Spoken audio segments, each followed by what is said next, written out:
La consultation présidentielle avec les groupes armés opérant dans les provinces de l'Est de la RDC n'a pas eu lieu ce vendredi 22 avril 2022 à Nairobi.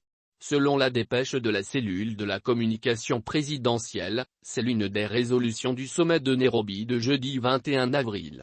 La principale raison reste la difficulté logistique pour le déplacement de la plupart des concernés à joindre Nairobi.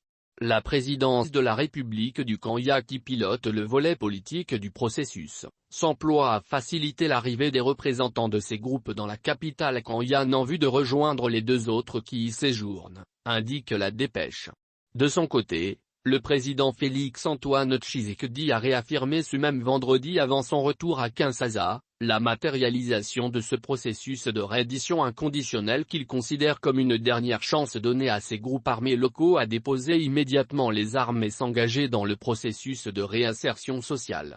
Faute de quoi, l'option militaire régionale soutenue par tous va les y contraindre. Pour le président Félix Tshisekedi, il est donc clair que cette main tendue envers ses compatriotes engagés dans une lutte armée contre leur pays n'est pas une table ronde de négociation ni de compromission, note la dépêche présidentielle. Ce processus devrait s'inscrire dans la droite ligne du programme des DRCS qui définit les limites du tolérable. Par ailleurs, le chef de l'État congolais a laissé un groupe de travail d'experts chargé de mener ces consultations sous le leadership du président Uhuru Kenyatta.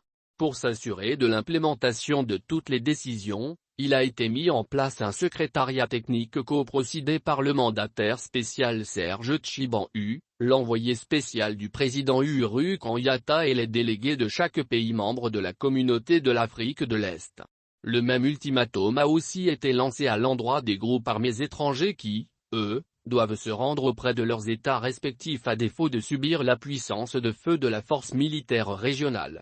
En outre, avant de s'envoler pour Kinshasa, le président Félix Tshisekedi a eu un deuxième tête-à-tête avec son homologue kenyan Uhuru Kenyatta au Status au cours duquel il a présenté les condoléances du peuple congolais à la suite du décès, ce vendredi, de l'ancien président de la République du Kenya Mwai Kibaki.